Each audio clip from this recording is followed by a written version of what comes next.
اس دن قرآن میں آیت آئی تھی نا، جس نے کسی کو قتل کیا نا، سب سے بڑی سزا کس کی ہے؟ قاتل کی. فجزاؤہ جہنم خالدا فیہا، جہنم اس کی جزا ہمیشہ رہے گا. وغضب اللہ علیہ، اللہ کا غضب بھی، اللہ کی لعنت بھی، اور بڑا عذاب اللہ نے اس کے لیے تیار کر کے رکھا ہے. اس لیے حقوق العباد میں جو سب سے پہلا حساب و کتاب ہوگا نا، وہ قاتلوں سے ہوگا، کیونکہ ان کا ظلم سب سے بڑھ کر ہے. اس سے بڑا ظلم انسانیت پہ ہو نہیں سکتا کہ آپ کسی انسانی جان کو قتل کر دیں. آگے ولا تقتلوا النفس التي حرم اللہ، کسی انسانی جان کا قتل مت کرو. بات پہ آج بندہ مارنا کوئی مسئلہ رہا نہیں ہے. اللہ کہتے ہیں ذالکم وصاکم بھی، اس کی اللہ تمہیں وصیت کرتا ہے. انسانی جان، اس میں اللہ نے مومن کا لفظ بھی نہیں کہا، کوئی بھی انسانی جان، چاہے مومن ہو چاہے کافر ہو.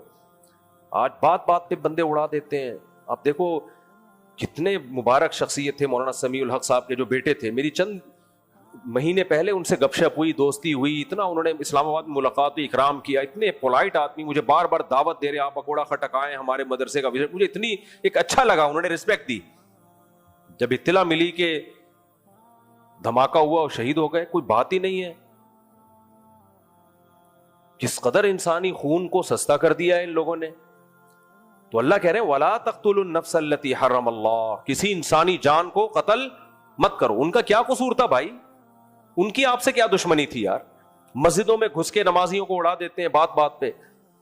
اس دن قرآن میں آیت آئی تھی نا، جس نے کسی کو قتل کیا نا، سب سے بڑی سزا کس کی ہے؟ قاتل کی.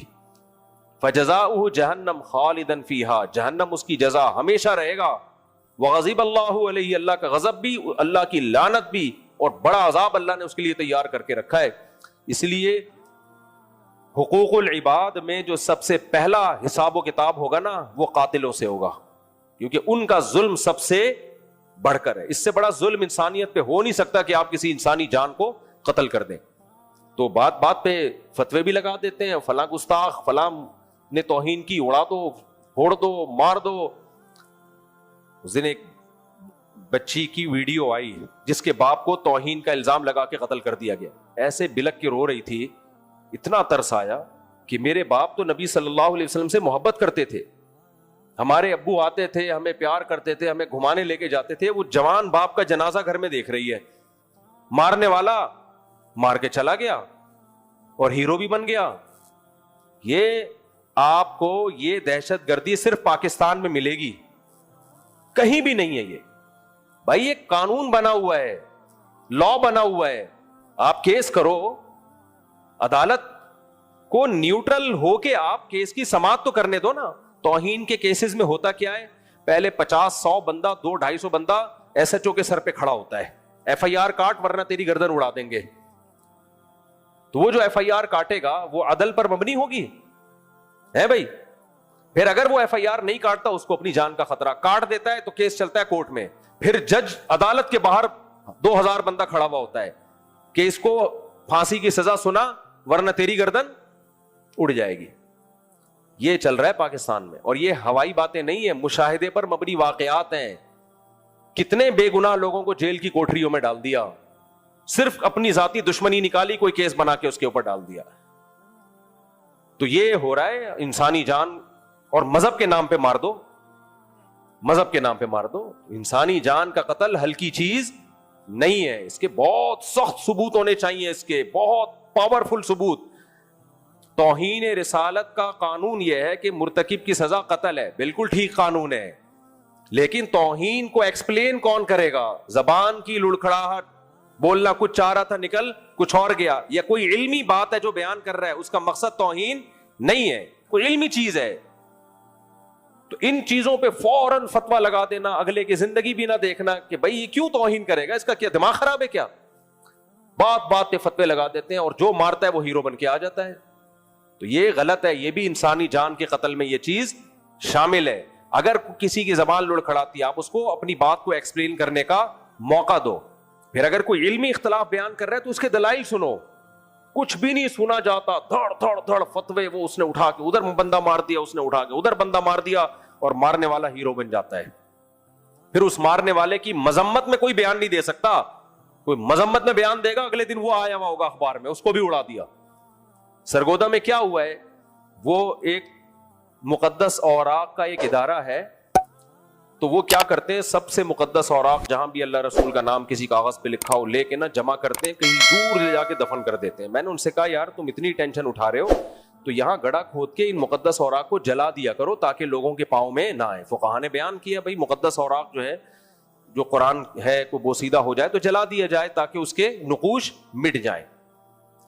کہتے ہیں کیا بات کر رہے ہو, ہم نے یہاں ایک دن ایسا کیا کہ ہم نے ایسے جلایا, وہ تھوڑی سی آگ نکلی, کہیں اڑوس پڑوس میں خبر پہنچ گئی کہ یہ قرآن کو جلایا ہے. اس وقت میڈیا بہت فاسٹ نہیں تھا. اب یہ جو جلا رہے تھے یہ توہین کی نیت سے نہیں بلکہ توہین سے بچانے کے لیے کہ پاؤں میں نہ آئے. کہہ رہے فوراً تھانے میں گیا, ہمارے لیے تو جان چھڑانا مشکل ہو گیا, پتہ نہیں کس طریقے سے جان چھڑی ہے. میں نے کہا شکر کرو میڈیا اس وقت اتنا فاسٹ, 20-25 سال پرانی بات ہے, ورنہ ایک ویڈیو فیس بک یوٹیوب پہ آنی تھی تمہاری بوٹیاں نوچ کے لوگ کووں کو کھلاتے. حالانکہ وہ بیچارہ کر کیا رہا ہے, مقدس اوراق کی حفاظت. تو جو مقدس اوراق کی مقدس شخصیات کی حفاظت کرنے والے, ساری زندگی ان کی تعظیم پہ بیان کرنے والے, انہی پہ فتوے کس کے لگ جاتے ہیں, توہین کے. تو انسانی جان کا قتل ہلکی چیز نہیں ہے. اس کو ایسا نہیں ہے کہ جو اڑا دو اس سے کوئی جنت نہیں ملے گی. اس بچی پہ مجھے اتنا ترس آیا جس کے باپ کو مار دیا یار, کیسے بلک بلک کے رو رہی ہے وہ. تو انسان کے لیے پورا گھر چل رہا ہوتا ہے کسی شخص سے, آپ نے اڑا دیا, اپنی ڈھڑک پوری کر لی اور ہیرو بھی بن گئے آپ. تو ایسے جذباتی لوگوں سے ہمیں اپنے ملک کو بچانا ہے, اپنے کلچر کو, اپنی سوسائٹی کو بچانا ہے. اور یہ صرف یہیں پر آپ کو ملے گا دنیا میں. ہاں جو واضح لفظوں میں توہین کر رہا ہے, ہمیں پتا ہے یہ شراب بھی نہیں پی ہوئی اس نے, دماغ صحیح ہے اس کا, جان کر جیسے ملحد لوگ کر رہے ہوتے ہیں, کوئی تعویل نہیں بنتی ہے اس کی, اور کیس چلتا ہے, پتہ چل جاتا ہے کہ بھائی اس کی کوئی دوسرا مطلب بنتا نہیں ہے, تو ٹھیک ہے اس کے لیے تو قانون بنا ہوا ہے. ایسے شخص کو سزا ملنی چاہیے تاکہ ہم ناموس رسالت کی حفاظت کریں. نبی صلی اللہ علیہ وسلم کی ذات اتنی ہلکی نہیں ہے کہ ہم لوگوں کو اجازت دے دیں جو منہ میں آئے اٹھائے اور جو آپ بکواس کرتا پھرے. تو میری اس تقریر کا یہ مطلب نہیں ہے کہ ہم اس کی کھلی چھوٹ دے رہے ہیں. میری تقریر کا مطلب یہ ہے کہ اس قانون کا غلط استعمال, اس پہ پابندی ہونی چاہیے. تو باقی قانون بذات خود ٹھیک ہے کہ توہین رسالت کی ہم کسی کو پرمیشن نہیں دیں گے, لیکن اس توہین کا فیصلہ کون کرے گا, عدالت. اور عدالت بھی دباؤ میں آ کے نہیں کرے گی, دونوں طرف کے دلائل سن کے وہ انصاف والا تجزیہ کرے گی. ورنہ عدالت پہ بھی دباؤ ہوتا ہے کہ تو نے اس کو سزا نہیں دی تو تیری گردن اڑے گی. یہ ہوا ہے, مجھے خود وکیل نے بتایا کہ میں نے 2 بے گناہ لوگوں کو اندر جیل میں کیا ہے, عمر قید کی سزا سنائی ہے, جبکہ مجھے پتا تھا کہ یہ مجرم نہیں ہے. کہہ رہے ہیں ان کو میں جیل میں نہیں بھیجتا تو میری لاش ملتی, اتنا دباؤ تھا میرے اوپر, مجھے جان سے مار دیتے تو میں مجبور تھا کہ یار اپنے آپ کو بچاؤں. غلط کیا, لیکن کہتا میں کیا کرتا, باہر عدالت کے باہر بندہ کھڑا ہوا تھا, اتنا 1000-2000, اور میں حکومت کی طرف سے وکیل تھا, میں اس کو چھڑوا دیتا تو میں گیا کام سے. اور جج کو بھی یہی خطرہ تھا تو جج نے بھی اس کو عمر قید کی سزا سنا دی. یہ بہت ہے, ایک نہیں ہے, جیلوں میں بھرے ہوئے ایسے لوگ. اکثر علماء گئے ہوئے ہیں اندر جو بیچارے 8 سال درس نظامی پڑھا, انہوں نے قال اللہ قال رسول پڑھا اور انہی پہ الزام لگا اور جیل میں گئے. تو یہ ہو رہا ہے مارکیٹ میں. تو جو واقعی مرتکب توہین رسالت ہیں ان کو تو سزا ملنی چاہیے, لیکن یہ فیصلہ کون کرے گا بھائی؟ کورٹ بنی ہوئی, عدالت بنی ہوئی ہے. دنیا میں ایسا کسی ملک میں نہیں ہوتا کہ جو اٹھا کے فیصلہ کر دے, فتویٰ دے دے, اڑا دو, یہ کر دو, وہ کر دو. تو اور یہ جو لوگ قتل کے مشورے دیتے ہیں نا, اس نے یہ کیا جا کے اڑا دو, ان سے بولا کرو حضرت آپ خود جا کے اڑاؤ, کیونکہ جو اڑائے گا اس پہ بھی کیس ہوتا ہے, وہ بھی اندر ہو جاتا ہے. تو آپ اپنی عوام کو نہیں مرواؤ. جنت میں جانے کا آپ کو بھی شوق ہے نا, یہ بندوق پکڑیں, آپ خود تشریف لے جائیں خود. تو یہ خود جاتے ہوئے ڈرتے ہیں, یہ عوام کو بس مشورے دے رہے ہوتے ہیں. ان کو پتا ہے وہی جائے گا جیل میں, اور وہی پھر وہ ایک اور ہیرو جنازے میں آ جائیں گے آگے اس کے. تو کہہ رہے ہیں چلو اس کے جنازے میں بھی آ کے ہم پھر وہ جنازہ بھی کیش کرا رہے ہوتے ہیں کہ دیکھو ہم اس کے جنازے میں آئے ہیں. تو آپ جائیں نا, خود جائیں نا. تو اس میں اللہ نے کیا فرمایا, انسانی جان کو قتل مت کرو, اس کی اللہ تمہیں وصیت کرتا ہے. آگے فرمایا, جلدی سے بس یہ رکو پڑھ لیتا ہوں, ولا تقربوا مال الیتیم, یتیم کا مال کھانا تو دور کی بات, قریب بھی مت پھٹکو. یتیم کا مطلب یہ نہیں کہ عیدی سینٹر سے یتیم کے چپل چوری کر کے کھانا, یتیم کا مطلب ہے آپ کے باپ کی ڈیتھ ہو گئی, اب چھوٹے بھائی بھی ہیں آپ کے, تو عام طور پر وہ بڑے بھائی جو اس وقت بیان نہیں سن رہے وہ چھوٹے بھائیوں کی وراثت ہڑپ کر جاتے ہیں, چھوٹی بہنوں کی وراثت بھی ہڑپ کر جاتے ہیں. اللہ کہتے ہیں یتیم کا مال ہے, یہ آگ کا انگارہ ہے, اس کی حفاظت, بیوہ کو بھی اجازت نہیں ہے اپنے یتیم بچوں کا مال کھانے کی. فرمایا وَأَوْفُوا الْكَيْلَ وَالْمِيزَانَ بِالْقِسْطِ, ناپ تول میں کمی مت کیا کرو.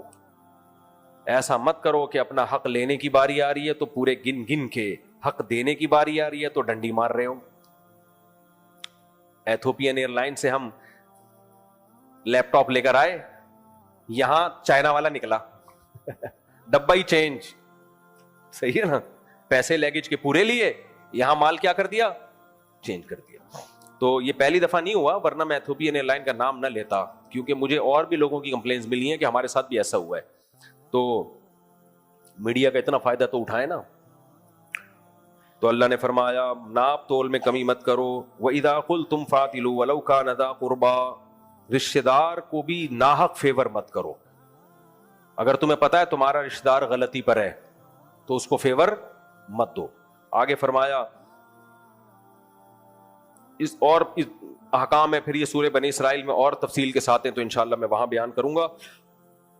اچھا, اس میں ایک آیت یہ بھی ہے, چونکہ کچھ آیتیں میں ایسی بیان کرتا ہوں جس کی لوگ غلط تفسیر بتاتے ہیں, اس لیے میں وہ اس لیے بیان کرتا ہوں تاکہ غلط تفسیر سے لوگ ہوشیار رہیں, غلط تفسیر میں نہ پڑیں. یہ جو آیت ہے وَإِن تُطِعْ أَكْثَرَ مَنْ فِي الْأَرْضِ يُضِلُّوكَ عَنْ سَبِيلِ اللَّهِ, اے نبی آپ اگر زمین میں اکثریت کی اتباع کریں گے تو یہ آپ کو اللہ کے راستے سے گمراہ کر دیں گے. آج کل اس کا ایک غلط مطلب بیان کیا جا رہا ہے. کوئی نیا فرقہ امت میں اٹھتا ہے, کوئی نئی بات لے کر آتا ہے مارکیٹ میں جو اس سے پہلے کبھی کسی نے سنی نہیں ہوتی. جب علماء رد کرتے ہیں کہ بھائی پوری امت ایک طرف جا رہی ہے, تم 1.5 اینٹ کی الگ مسجد کیوں بنا رہے ہو, تو وہ دلیل میں آیت پیش کرتے ہیں کہ تم اگر اکثریت کو فالو کرو گے تو گمراہ ہو جاؤ گے. دیکھو قرآن کہہ رہے ہیں اکثریت کو فالو مت کرنا. او بھائی یہ مطلب آیت کا نہیں ہے.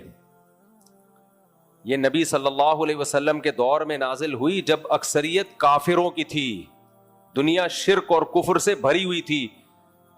اس میں اکثریت سے مسلمانوں کی اکثریت مراد نہیں ہے, کیونکہ مسلمانوں کی اکثریت کو تو فالو کرنے کا حکم دیا گیا ہے.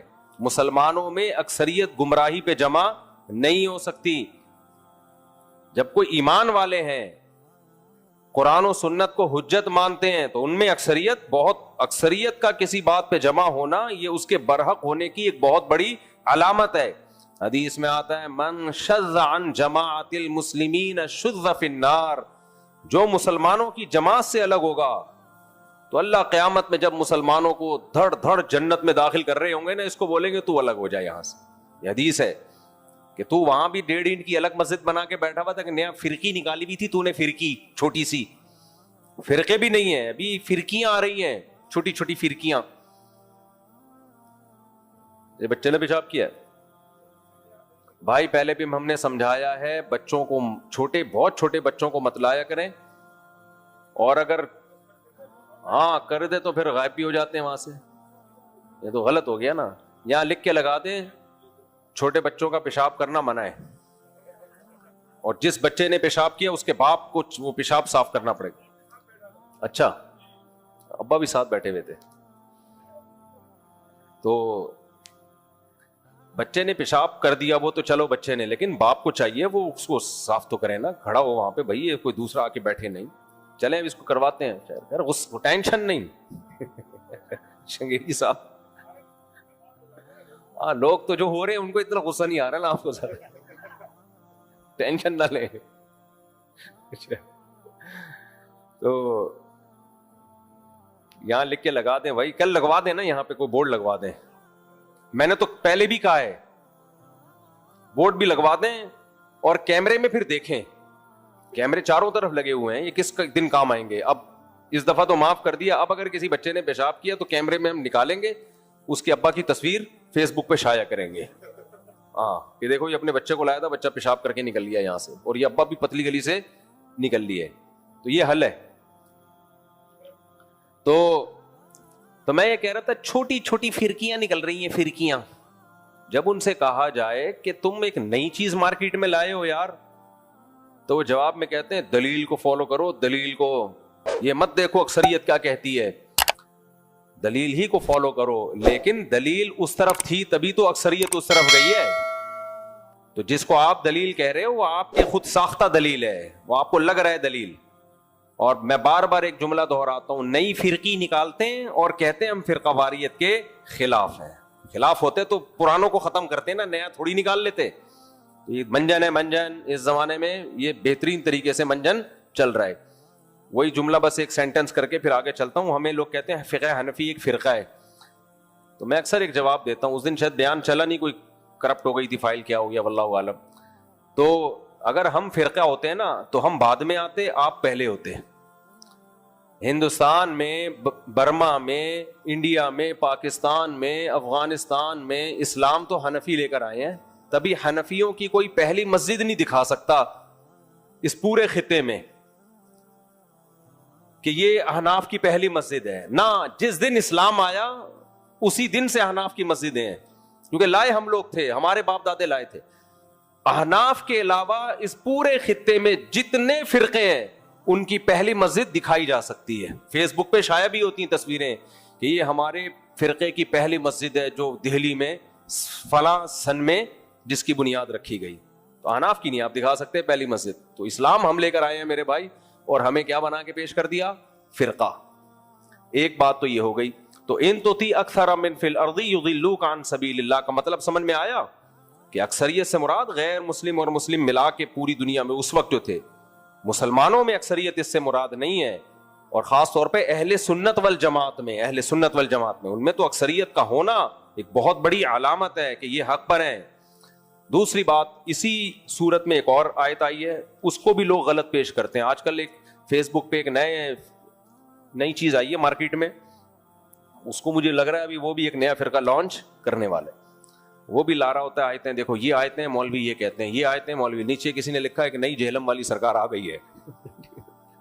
نیچے لوگ بھی اپنے تبصرے کر رہے ہوتے ہیں. تو بیوہ لگتی نہیں ہے کہیں سے بیوہ وہ, تو اس کا بھی نیا حکیم قبلہ حکیم سے شادی ہوئی نا, تو پتہ نہیں حکیم صاحب کا ہونے والا کیا ہے. تو مجھے غصہ اس عورت پہ اس لیے ہے کہ اپنے شوہر کی برہنہ ویڈیو شائع کی اس نے. کوئی عورت یہ کام کرے اس کی عزت اب سوسائٹی میں ختم. اتنا بڑا جرم کیا آپ اپنے شوہر کی آپ نے برہنہ تصویریں شائع کر دی یار. تو یہ تو اس سے بڑا تو جرم کوئی ہو نہیں سکتا. تو اس لیے مجھے اس سے ذرا بھی ہمدردی نہیں ہے. تو حکیم صاحب سے ہمدردی ہے کہ دوبارہ نہ بیوہ ہو جائے وہ. تو وہ کوئی ویڈیو اس کی آئی ہوئی تھی, کسی نے لکھا کہ کاش فیس بک پہ تھوکنے کا آپشن ہوتا.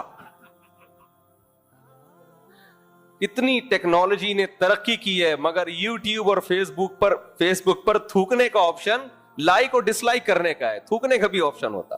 خیر, تو ایک تو یہ آیت کا غلط مطلب. دوسرا ایک اور آیت جو آج کل ایک نئی فرقی آئی ہوئی ہے اس نے پڑھنا شروع کر دی, اور یہ بھی لوگ بہت سارے پڑھ رہے ہیں.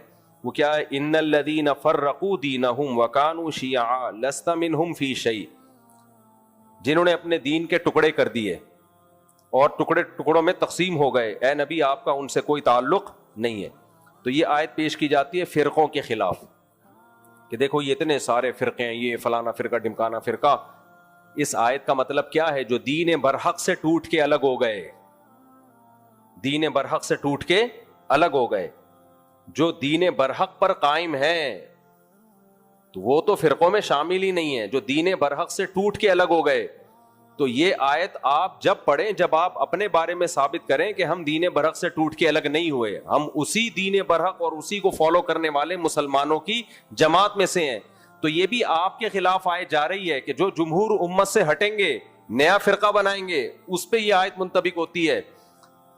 اور جو جمہور امت سے جڑے ہوئے ہیں, بے شک کسی بھی نام سے ہوں, وہ فرقوں میں داخل نہیں ہے, کیونکہ جمہور امت میں فروعی اختلافات ہمیشہ سے رہے ہیں.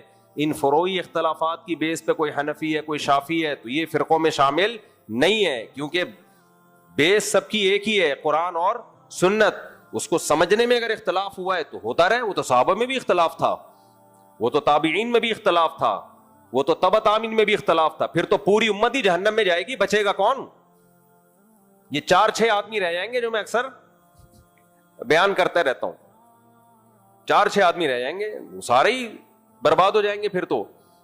تو امت بہت بڑی تعداد میں جنت میں جائے گی, ہمیں حدیث سے پتہ چلتا ہے. اور ان نئے نئے اسکالرس کو آپ جب سنتے ہو تو ایسے لگتا ہے 4-6 آدمیوں کے علاوہ کوئی جنت میں جانے والا نہیں ہے, سارے گھاس کھا رہے ہیں. تو یہ بھی آیت کا غلط مطلب پیش. 5 دن پہلے میں ایک ویڈیو دیکھ رہا تھا, تو وہ ویڈیو میں یہ بحث اٹھائی گئی تھی کہ وہ ایک کا انتقال ہو گیا نا, وہ اسٹیفن ہاک تھا, ابے انگریز جو اسٹیفن ہاکنگ, اس کی ویڈیو تھی. تو وہ بتا رہا تھا کہ اس کائنات کے بارے میں, تو اس پہ جو تبصرہ کرنے والا کر رہا تھا تبصرہ, اس کا یہ کہنا ہے کہ یہ کہیں اور بھی مخلوق ہمیں تلاش کرنی چاہیے وغیرہ وغیرہ, یا نہیں کرنی چاہیے. تو اس پہ ایک سوال کھڑا کیا تھا کہ اگر انسان کے علاوہ کہیں اور کوئی مخلوق نہیں ہے, اور انسان کوئی زمین پہ پلینٹ ارتھ پہ کوئی حادثہ ہوتا ہے اور انسان مر گیا, تو اتنی بڑی اور اتنی خوبصورت کائنات یہ پھر کس کے لیے ہے؟ سوال سمجھ میں آ رہا ہے؟ یعنی اتنی عجیب و غریب کائنات کو سمجھنے والا, اس میں غور کرنے والا, ہم جب دیکھتے ہیں کائنات کی وسعتوں کو کہ سورج میں کتنے ہائیڈروجن بم کے دھماکے ہو رہے ہیں اور کتنے عجیب و غریب اللہ نے اس کو بنایا, تو گدھا سمجھے گا ان چیزوں کو؟ بولو, شیر سمجھے گا؟ مصنوعات دیکھ کے کوئی تعریف کرنے والا اگر نہ ہو تو بنانے والے کو کس کے لیے بنائے گا پھر وہ؟ یار کسی کمپنی نے بہت خوبصورت پروڈکٹ بنائی, بہت زبردست بنائی, اور وہ لانچ کر ہی نہیں رہی, اس کو مارکیٹ میں لا ہی نہیں رہی ہے. اس کو تہخانے گاڑی بنائی جاپان نے کوئی بہت ہی زبردست, اور گاڑی کو تہخانے میں بند کر کے لاک کر دیا اور کہا قیامت تک اس کو کوئی نہیں دیکھے گا. وہ گاڑی ایسی شاندار بنائی کہ وہ یوں سمجھے کہ وہ گاڑی بھی ہے, جہاز بھی ہے, اور بہت ہی کوئی نئی چیز بنائی انہوں نے بڑی محنت سے, اربوں خربوں روپے لگا کے, اور بنانے کے بعد اس کو زیر زمین بند کر دیا. اب لوگ کہہ رہے ہیں بھائی دکھاؤ تو صحیح پبلک کو, لوگ کہیں یار جاپان جاپان ہے, تو وہ کہے نہیں یار ہم نے کسی کو نہیں دکھانی ہے, نظر لگ جائے گی اس کو, ہم اس کو اب قیامت تک بند کر کے رکھیں گے. تو یہ بیکار کوشش ہوئی کہ نہیں ہوئی؟ بولو یار, تم ایک چیز بنائی ہے, تم نے 4 شادیوں پہ کتاب لکھی ہے, تو استغفر اللہ, وہ مجھے لوگ کہہ رہے ہوتے ہیں ابھی تک مارکیٹ میں کتاب نظر نہیں آ رہی, وہ میرا قصور نہیں ہے, وہ ان لوگوں کا قصور ہے کتاب والوں کا. خیر اب تو مارکیٹ میں آ گئی ہے, لیکن بہت سے لوگ سوال کر رہے ہوتے ہیں. خیر, تو وہ کہتے ہیں کہ بھائی یہ جو کائنات, اگر اس کو تو سمجھ کون رہا ہے؟ انسان نا. اتنا تو ہر بچے سے بچہ بھی سمجھ رہا ہے, جب وہ یہ ویڈیوز دیکھتا ہے تو کہتا ہے یار کیا بنایا ہے خدا نے.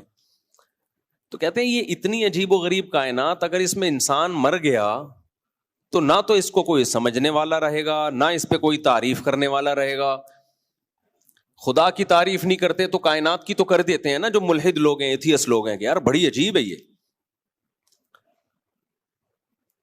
تو اس سے پتہ چلتا ہے کہ اس کائنات کو سمجھنے کے لیے, غور و فکر کرنے کے لیے, ترقی کرنے کے لیے, یا غور و فکر کر کے بنانے والے کی تعریف کرنے کے لیے, یہ مخلوق صرف اور صرف یہ کون سی مخلوق ہے؟ انسان ہے, جو دیکھتا ہے حیران ہوتا ہے. اس میں یہ احساسات ہیں. باقی تو جتنے جانور ہیں ان کو اس سے کیا غرض کہ سورج کب نکلتا ہے, کب غروب ہوتا ہے, کیا ہوتا ہے, ان میں تو ایک سے سافٹ ویئر ڈلے ہوئے ہیں, بس اس حساب سے وہ چلتے رہتے ہیں. یہ جو انسان ہے نا, یہ دیکھتا بھی ہے, حیران بھی ہوتا ہے, اور یہ جو ہے وہ تحقیق بھی کرتا ہے, اس میں سمجھتا ہے, یعنی بنانے والے کے کمال کو سمجھ سکتا ہے یہ کہ بنانے والے نے کیا کمال کیا ہے. اس میں یہ صلاحیت ہے کہ یہ بنانے والے کا انکار بھی کر سکتا ہے اور اقرار بھی کر سکتا ہے. جانوروں میں تھوڑی ہے یہ سب کچھ. تو اس سے پتا چلا بھائی انسان کو جو فضیلت ہے وہ اس کے 6 فٹ کی 5.5 فٹ کی باڈی کی وجہ سے نہیں ہے. اگر باڈی کو آپ دیکھتے ہو تو پھر انسان کی واقعی 2% بھی زیادہ بول دیے, 0.5% کی بھی ویلیو نہیں ہے اس کی, بلکہ ٹکے کی ویلیو اس سے زیادہ ہے. سمجھ رہے کہ نہیں سمجھ رہے؟ تو انسان کو جو اللہ نے فضیلت دی ہے وہ کس کی بیس پہ؟ کھوپڑی. جو کھوپڑی انسان کے پاس ہے وہ کسی مخلوق کے پاس نہیں ہے, وہ جنات کے پاس بھی نہیں ہے. تبھی جنات میں نے نہیں سنا کوئی بڑا سائنٹسٹ گزرا ہو, سنا آپ لوگوں نے؟ جنات میں جتنے بھی بڑے بڑے شخصیات ہوتی ہیں نا, ان کے نام کے ساتھ سر نیم شیطان ہوتا ہے. سر نیم کیا ہوتا ہے؟ شیطان. تو وہ ایک آئے تھے نا, ابھی ایک نئی فلم آئی ہے مارکیٹ میں, وہ کہہ رہے تھے جنات جو ہے نا, جس پہ جن چڑھا ہوا ہو. ٹی وی میں ایک فلم آئی ہے آج کل, رمضان میں زیادہ چلتی ہے وہ فلم. تو کہہ رہے تھے کہ جب کوئی آپ کے پاس آئے نا اور یوں کر کے پلک نہ جھپک رہا ہو تو سمجھ لو یہ کیا ہے, جن کا بچہ ہے. اور بھی کچھ انہوں نے رپورٹیں پیش کی ہیں, تو میں نے دیکھا تو مجھے وہی بندہ لگ رہا تھا کہ یار کچھ اس میں زیادہ علامتیں یہ پائی جاتی ہیں. خیر وہی جو روئے تھے بہت زیادہ بھائی, وہ ماں کے غم میں روئے تھے, تو اینکر کہہ رہا تھا مت رو, میری ہنسی نکل رہی ہے, بہت مشکل سے میں نے برداشت کیا ہوا ہے. اینکر بھی رونے کی صورت بنا رہا تھا کہ مجھے بھی رونا آ رہا ہے, لیکن اندر اندر سے وہ یہ کہہ رہا تھا کیمرہ آن ہے ورنہ میں تجھے رکھ کے چماٹ لگاتا, چپ کر جا. یہ ڈرامے ہم نے پہلے بھی بہت دیکھے ہوئے ہیں. تو اینکر کی ہنسی آ رہی تھی اصل میں اس کو, لیکن وہ اپنی ہنسی کو روک رہا تھا مجبوراً, کیونکہ لائیو پروگرام چل رہا تھا. تو کہہ رہا تھا بس کر جاؤ. تو پھر اس نے جواب میں کہا کہ ہم کہاں جا رہے ہیں, دیکھ لیے گا دوبارہ وہ پروگرام. تو پاکستان کا پروگرام بڑھے گا کیوں نہیں؟ جس کی جو فیلڈ نہیں ہے وہ اس کام میں لگا ہوا. کسی کو بھی کڑائی کرتا پہنا کے, ٹوپی پہنا کے بٹھا دو لے جا کے, نام تک نہیں دیکھو کہ اس کا جو شناختی کارڈ پہ نام ہے وہ یہی وہ نام ہے, کچھ اور نام چینج تو نہیں کیا ہوا اس نے. اور پھر لوگ تبصرے کر رہے ہوتے ہیں, ماشاءاللہ ماشاءاللہ کہہ رہے ہوتے ہیں. بھائی پہلے صلاحیت ہو. وہی بات ہے نا, ایک صاحب سے میں نے کہا کہ بھائی یہ جو آپ آج کل کے اسکالرس کو فالو کر رہے ہو, کہہ رہے نہیں وہ بات قرآن و حدیث سے کرتے ہیں. میں نے کہا آپ کو پتہ کیسے چل جاتا ہے کہ یہ حدیث کا ترجمہ صحیح کر رہے ہیں, یا جو حدیث پیش کر رہے ہیں اس کے مقابلے میں دوسری حدیث بھی ہے یا نہیں ہے؟ تو میں نے کہا مجتہدین کو کیوں فالو نہیں کرتے, ابو حنیفہ, شافعی, ان لوگوں کو فالو کرو جو امت کے ریسرچر تھے یہ بہت بڑے. تو کہتے ہیں کیا ان سے امام حنیفہ سے غلطی نہیں ہو سکتی, امام شافعی سے غلطی نہیں ہو سکتی؟ تو میں جواب میں کہتا ہوں ایک ہے غلطی کسی اہل سے ہو, جو غلطی کا اہل ہو, جو تحقیق کا اہل ہو, اس سے غلطی ہوگی تو معاف ہے. جو تحقیق کا اہل ہی نہیں ہے وہ درست بات بھی کرے گا تو معاف نہیں ہے. دیکھو ایک ڈاکٹر علاج میں غلطی کرتا ہے, اس کو معاف کیا جا سکتا ہے, بہت بڑا ڈاکٹر ہے یار, اس دفعہ غلطی ہو گئی, ٹانگ صحیح نہیں جڑی. لیکن کسی قصائی سے آپ نے آپریشن کرا لیا, وہ اگر ٹانگ جوڑ بھی دے گا نا, معاف نہیں کیا جائے گا کہ تو نے ہاتھ کیوں لگایا, یہ تو قدرت کی چمتکار ہو گئی, کوئی قدرت کی طرف سے کہ جڑ گئی, ورنہ تجھے یہ اتھارٹی کس نے دی ہے کہ تو آپریشن کر. وہ اگر صحیح بات بھی کرے گا تو شریعت میں اس کی بات مردود ہے. بھائی تو اہل نہیں ہے. جو اہل ہوتے ہیں, اذا اجتہد المجتہد, حدیث میں آتا ہے مجتہد جب اجتہاد کرے, فإن أصاب فله أجران, درست نتیجے تک پہنچے 2 اجر, وإن أخطأ فله أجر, غلطی کرے تو بھی اجر, کیونکہ اس کے بس میں جو تھا اس نے کر لیا. لیکن جو آدمی اہل ہی نہیں ہے, آپ یونیورسٹی میں پڑھا آپ نے کیا ہے اور آپ لوگوں کو مسائل بتا رہے ہو, بھائی آپ تو اگر صحیح بات بھی کہو گے تو آپ کو اجر نہیں ملے گا, آپ اس فیلڈ کے ہو نہیں, آپ اہل نہیں ہو. اور جو اس سے مسئلہ پوچھے گا وہ بھی گمراہ ہوگا. یہ بخاری کی حدیث ہے, میں اپنی طرف سے نہیں کہہ رہا. حدیث میں آتا ہے قرب قیامت میں علماء ختم ہوں گے, لوگ جاہلوں کو سردار بنائیں گے, اپنا فتویٰ دیں گے جاہل لوگ. یہاں جاہل سے کیا مراد ہے کہ وہ ڈاکٹر نہیں ہوں گے, یا وہ انجینئر نہیں ہوں گے, یا وہ سائنٹسٹ نہیں ہوں گے, نہ دین کے علم میں کیا ہوں گے؟ جاہل. فرمایا ضلوا واضلوا, وہ فتویٰ دیں گے, لوگ اس فتوے کو فالو کریں گے, ان کی چرب زبانی کو دیکھ کر, ان کے ریفرنسز کو دیکھ کر, خود بھی گمراہ ہوں گے, پبلک کو بھی گمراہ کریں گے. آپ کو یہ ریفرنسز کو دیکھ کر حدیث میں تو نہیں ہے, یہ الفاظ تو میں اپنی طرف سے ایڈ کر رہا ہوں. بھائی جب وہ فتویٰ دیں گے تو اپنا منجن بیچنے کے لیے کچھ تو سہارا لینا پڑے گا نا ان کو, کچھ تو سہارا لینا پڑے گا, کچھ تو بھرم میں لانے کے لیے کچھ تو کرنا پڑے گا ان کو. لوگ ان کے ان باتوں سے متاثر ہوں گے. آپ نے فرمایا حدیث سے صاف پتہ چلتا ہے فتویٰ دینے کا اہل مفتی ہیں, عالم ہیں, مجتہدین ہیں, جن کو امت نے فالو کیا ہے, اس کے بغیر نہیں ہو سکتا. تو یہ پاکستان میں ہی ہے، اب سعودی عرب میں نہیں ہے، ملیشیا میں نہیں ہے، کہیں بھی نہیں ہے دنیا میں اتنی آزادی. سعودی عرب میں آپ دیکھیں تو دکھاؤ فتویٰ، آپ کو فوراً حکومت اٹھائے گی، آپ کہو میں نے قرآن حدیث کے مطابق بالکل صحیح فتویٰ دیا، وہ شرطیں رکھ کے چمٹ لگائیں گے تمہیں کہیں گے بھائی تو نے پڑھا کیا ہے؟ تو آپ بتاؤ گے کہ میں نے جی میڈیکل سائنس پڑھی ہے، تو کہے گا ادھر جا کے فتویٰ دے دو.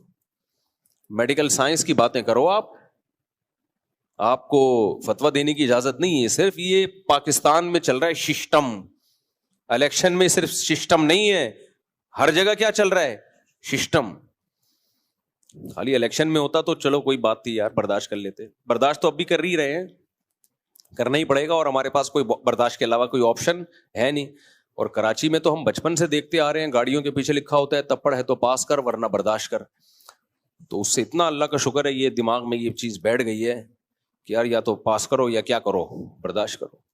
تو یہ کراچی کا احسان ہے ہمارے اوپر، ہمیں یہ بات بچپن سے سکھائی. رکشوں ٹیکسیوں کے پیچھے لکھ لکھ کے، رکشے نے لکھا ہوتا ہے تپڑ ہے تو پاس، اور ٹرک کو بتا رہا ہوتا ہے. کانفیڈنس دیکھو یار آپ. اور ٹرک والا اس کو اوورٹیک نہیں کر سکتا، رکشے کو ایسے ایسے گھما رہا ہوگا، وہ رکشہ بھی ایسے ایسے. تو تپڑ ہے تو پاس کر ورنہ برداشت کر. یہ بڑی سیکھنے کی بات ہے. اب سسٹم ہے، یہ سسٹم ہے، ہم چینج نہیں کر سکتے، تو نہیں پاس کر سکتے تو کیا کریں گے بھائی؟ برداشت کرو. تو جو جس کی فیلڈ نہیں ہے وہ اس میں کوئی مفتی بنا ہوا ہے، کوئی حکیم بنا ہوا ہے. حکیموں میں منجن دیکھ لو یار، برباد کیا ہوا ہے یوٹیوب کی دنیا میں. ہر آدمی بیٹھ کے حکیم بنا ہوا ہے، نسخے بتا رہا ہے، ٹوٹکے بتا رہا ہے. ایک دفعہ میرے پاس فون آیا کہ میں حکیم ہوں نہیں، لیکن میں نے حکیموں والا چینل بنایا ہوا ہے. میں نے کہا کہاں سے جائز ہے آپ کے لیے یار یہ کام؟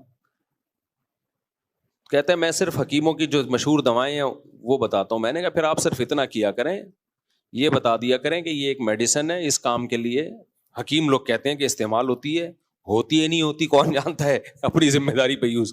اتنا ٹھیک ہے، اس سے آگے نہیں بڑھو کہ میری تحقیق. یہ نہیں بتاؤ کہ نزلے کے لیے میری تحقیق ہے کہ یہ ہے نزلے کے لیے. ایسے جب نیم حکیموں سے واسطہ پڑتا ہے بیڑا غرق ہوتا ہے صحتوں کا.